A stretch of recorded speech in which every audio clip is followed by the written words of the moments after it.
নমস্কার বন্ধুরা, ভিন্ন স্বাদের গল্পে আপনাদেরকে স্বাগত। এখন শুনবেন রবীন্দ্রনাথ ঠাকুরের লেখা শুভ দৃষ্টি। কান্তিচন্দ্রের বয়স অল্প, তথাপি স্ত্রী বিয়োগের পর দ্বিতীয় স্ত্রীর অনুসন্ধানে ক্ষান্ত থাকিয়া পশু পক্ষী শিকারেই মনোনিবেশ করিয়াছে। দীর্ঘ কৃশ কঠিন লঘু শরীর, তীক্ষ্ণ দৃষ্টি, অব্যর্থ লক্ষ্য, সাজসজ্জায় পশ্চিম দেশের মতো। সঙ্গে সঙ্গে কুস্তিগির হীরা সিং, ছক্কনলাল এবং গাইয়ে বাজিয়ে খাঁ সাহেব মিয়া সাহেব অনেক ফিরিয়া থাকে। অকর্মণ্য অনুচর পরিচরেরও অভাব নাই। 2-4 জন শিকারী বন্ধু বান্ধব লইয়া অঘ্রাণের মাঝামাঝি কান্তিচন্দ্র নৈদিঘির বিলের ধারে শিকার করিতে গিয়াছেন। নদীতে 2টি বড় বোটে তাহাদের বাস। আরো গোটা 3-4 নৌকায় চাকর বাকরের দল গ্রামের ঘাট ঘিরিয়া বসিয়া আছে। গ্রামবধূদের জল তোলা, স্নান করা প্রায় বন্ধ। সমস্ত দিন বন্দুকের আওয়াজে জলস্থল কম্পমান। সন্ধ্যাবেলায় ওস্তাদি গলায় তান কর্তব্যে পল্লীর নিদ্রা তন্দ্রা তিরোহিত। একদিন সকালে কান্তিচন্দ্র বোটে বসিয়া বন্দুকের চোং সযত্নে স্বহস্তে পরিষ্কার করিতেছেন। এমন সময় অনতিদূরে হাঁসের ডাক শুনিয়া চাহিয়া দেখিলেন, একটি বালিকা 2 হাতে 2টি তরুণ হাঁস বক্ষে চাপিয়া ধরিয়া ঘাটে আনিয়াছে। নদীটি ছোট, প্রায় স্রোতহীন, নানা জাতীয় শৈবালে ভরা। বালিকা হাঁস 2টিকে জলে ছাড়িয়া দিয়া একেবারে আয়ত্তের বাহিরে না যায় এইভাবে ত্রস্ত সতর্ক স্নেহে তাহাদের আগলাইবার চেষ্টা করিতেছে। এটুকু বোঝা গেল। অন্যদিন সে তাহার হাঁস জলে ছাড়িয়া দিয়া চলিয়া যাইত, কিন্তু সম্প্রতি শিকারীর ভয়ে নিশ্চিন্তে চিত্তে রাখিয়া যাইতে পারিতেছে না। মেয়েটির সৌন্দর্য নিরতিশয় নবীন, যেন বিশ্বকর্মা তাহাকে সদ্য নির্মাণ করিয়া ছাড়িয়া দিয়াছে। বয়স ঠিক করা কঠিন। শরীরটি বিকশিত, কিন্তু মুখটি এমন কাঁচা যে সংসার কোথাও যেন তাহাকে লেশমাত্র স্পর্শ করে নাই। সে যে যৌবনে পা ফেলিয়াছে, এখনো নিজের কাছে সে খবরটি তাহার পৌঁছে নাই। কান্তিচন্দ্র ক্ষণকালের জন্য বন্দুক সাফ করায় ঢিল দিলেন। তাহার চমক লাগিয়া গেল। এমন জায়গায় এমন মুখ দেখিবেন বলিয়া কখনো আশা করেন নাই। অথচ রাজার অন্তঃপুরের চেয়ে এই জায়গাতেই এই মুখখানি মানাইয়াছিল। সোনার ফুলদানির চেয়ে গাছেই ফুলকে সাজে। সেদিন শরতের শিশিরে এবং প্রভাতের রৌদ্রে নদী তীরের বিকশিত কাশবনটি ঝলমল করিতেছিল। তাহারই মধ্যে সেই সরল নবীন মুখখানি কান্তিচন্দ্রের মুগ্ধ চক্ষে আশ্বিনের আসন্ন আগমনের একটি আনন্দ ছবি আঁকিয়া দিল। মন্দাকিনী তীরে তরুণ পার্বতী কখনো কখনো এমন হংস শিশু বক্ষে লইয়া আসিতেন। কালিদাস সে কথা লিখিতে ভুলিয়াছে। এমন সময় হঠাৎ মেয়েটি ভীত ত্রস্ত হইয়া কাঁদো কাঁদো মুখে তাড়াতাড়ি হাঁস 2টিকে বুকে তুলিয়া অব্যক্ত আর্তস্বরে ঘাট ত্যাগ করিয়া চলিল। কান্তিচন্দ্র কারণ সন্ধানে বাহিরে আসিয়া দেখিলেন, তাহার একটি রসিক পারিষদ কৌতুক করিয়া বালিকাকে ভয় দেখাইবার জন্য হাঁসের দিকে ফাঁকা বন্দুক লক্ষ্য করিতেছে। কান্তিচন্দ্র পশ্চাৎ হইতে বন্দুক কাড়িয়া লইয়া হঠাৎ তাহার গালে সশব্দে প্রকাণ্ড একটা চপেটাঘাত করিলেন। অকস্মাৎ রসভঙ্গ হইয়া লোকটা সেইখানে ধপ করিয়া বসিয়া পড়িল। কান্তি পুনরায় কামড়ায় আসিয়া বন্দুক সাফ করিতে লাগিলেন। সেই দিন বেলা প্রহর 3 সময় গ্রামপথের ঘনচ্ছায়ার মধ্যে দেয়া শিকারীর দল শস্য ক্ষেত্রের দিকে চলিয়াছিল। তাহাদের মধ্যে একজন বন্দুকের আওয়াজ করিয়া দিল। কিছু দূরে বাঁশঝাড়ের উপর হইতে কি একটা পাখি আহত হইয়া ঘুরিতে ঘুরিতে ভিতরের দিকে পড়িয়া গেল। কৌতূহলী কান্তিচন্দ্র পাখির সন্ধানে ঝোপঝাড় ভেদ করিয়া ভিতরে গিয়া দেখিলেন একটি সচ্ছল গৃহস্থ ঘর। প্রাঙ্গণে সারি সারি ধানের গোলা।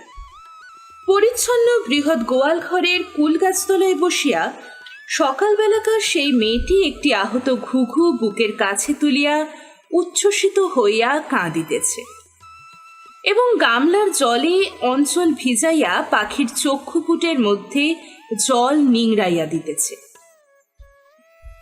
পোষা বিড়ালটা তাহার কোলের উপর 2 পা তুলিয়া ঊর্ধ্বমুখে ঘুঘুটির প্রতি উৎসুক দৃষ্টিপাত করিতেছে। বালিকা মধ্যে মধ্যে তাহার নাসিকাগ্র বাগে তর্জনী আঘাত করিয়া লুব্ধ জন্তুর অতিরিক্ত আগ্রহ দমন করিতেছে।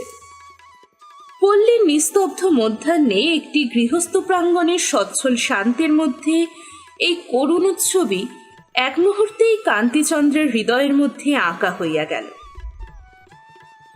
বিরল পল্লব গাছটির ছায়া ও রৌদ্র বালিকার ফ্লোরের উপর পড়িয়াছে। অদূরে আহার পরিতৃপ্ত পরিপুষ্ট গাভী আলস্যে মাটিতে বসিয়া শৃঙ্গ ও পুচ্ছ আন্দোলনে পিঠের মাছি তাড়াইতেছে। মাঝে মাঝে বাঁশের ঝাড়ে ফিসফিস কথার মতো নূতন উত্তর বাতাসের খসখস শব্দ উঠিতেছে।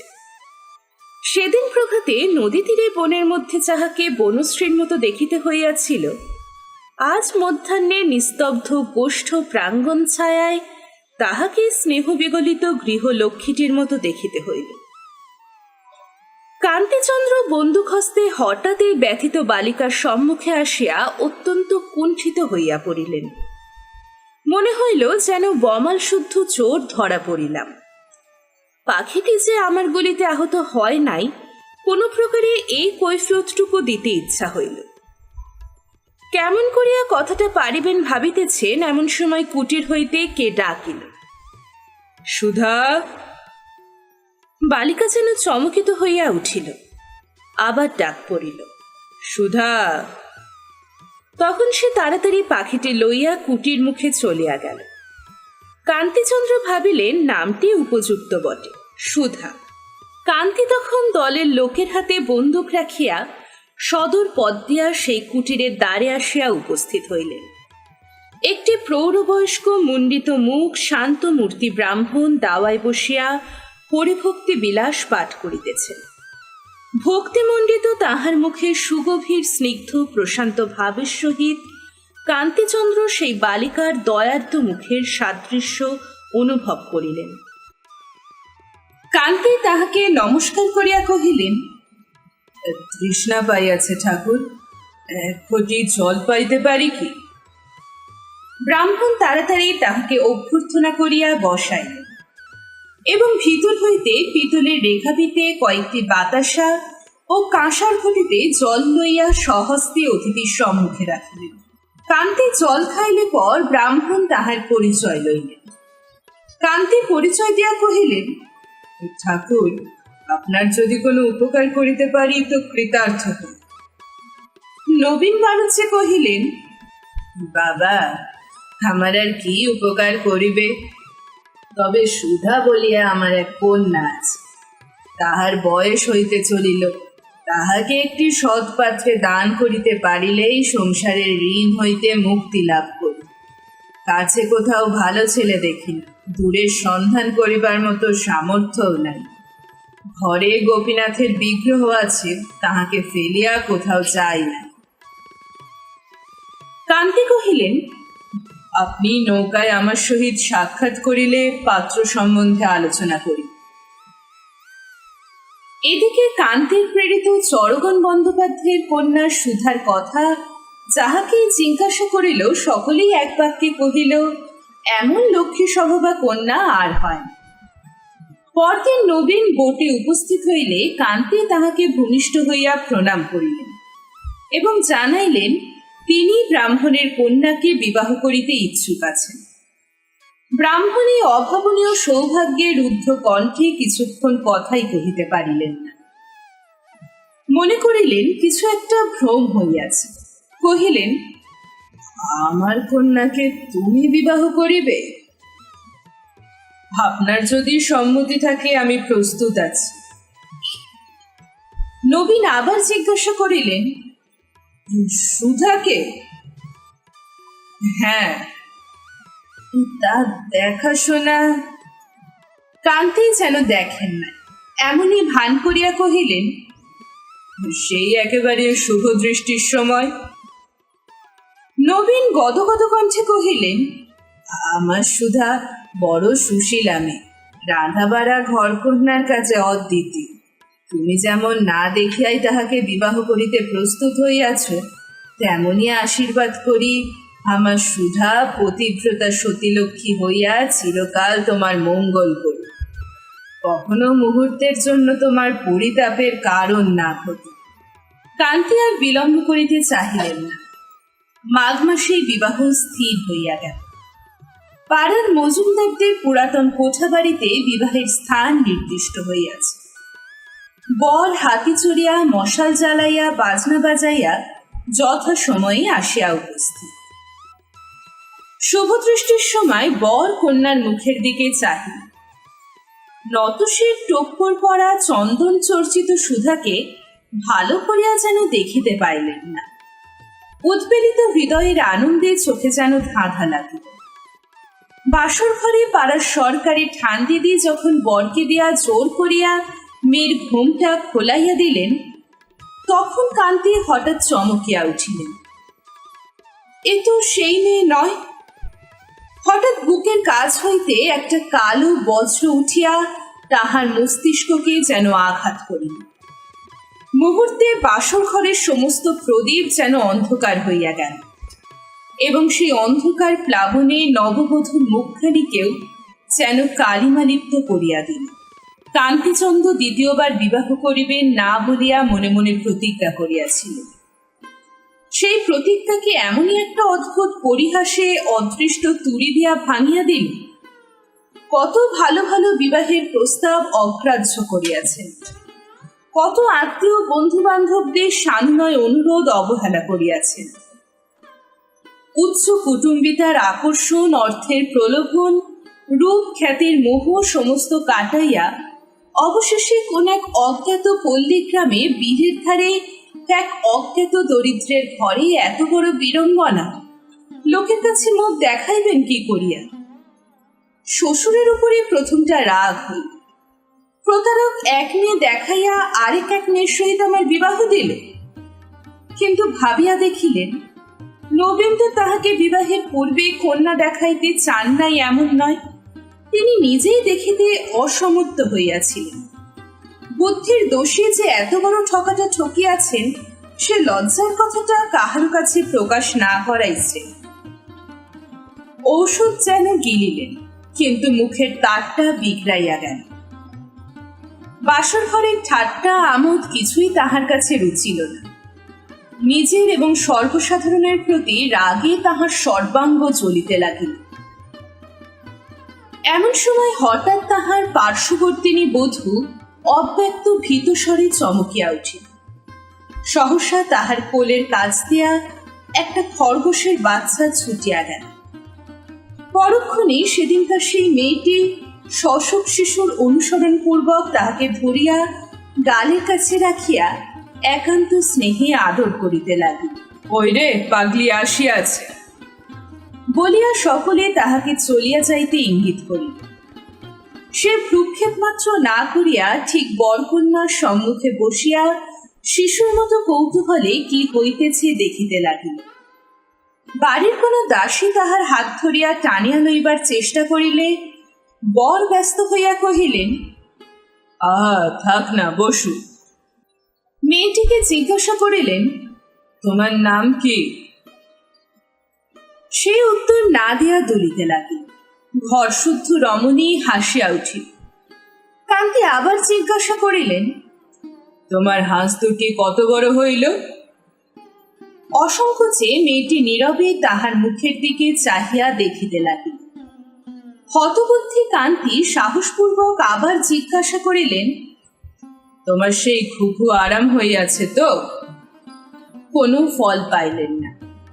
মেয়েরা এমন ভাবে হাসিতে লাগিল যেন বর ভারী ঠকিয়াছে।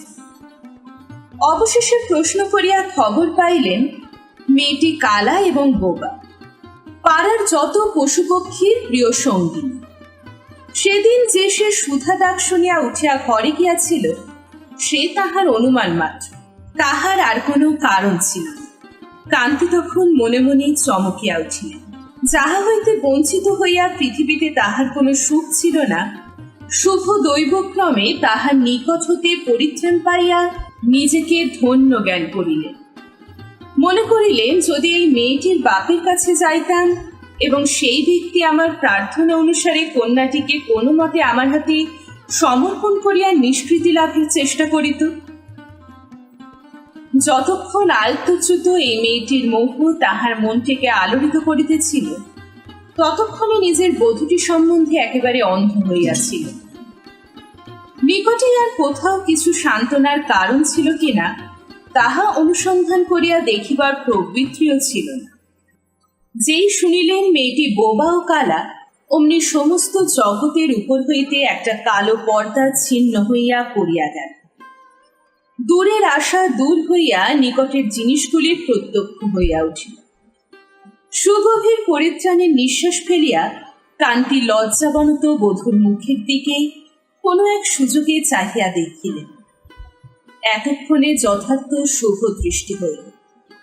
চর্মচক্ষুর অন্তরালবর্তী মনোনেত্রের উপর হইতে সমস্ত বাধা খসিয়া পড়িল। হৃদয় হইতে এবং প্রদীপ হইতে সমস্ত আলোক বিচ্ছুরিত হইয়া একটিমাত্র কোমল সুকুমার মুখের উপরে প্রতিফলিত হইল। কান্তি দেখিলেন একটি স্নিগ্ধ স্ত্রী, একটি শান্ত লাবণ্যে মুখখানি মণ্ডিত। বুঝিলেন, নবীনের আশীর্বাদ সার্থক হইবে।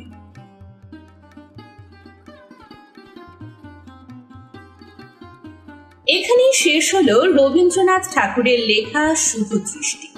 গল্পটি আপনাদের কেমন লাগলো অবশ্যই জানাবেন কমেন্ট বক্সে। আর এখনো আমার চ্যানেলটি সাবস্ক্রাইব করে না থাকলে এক্ষুনি চ্যানেলটিকে সাবস্ক্রাইব করে নিন।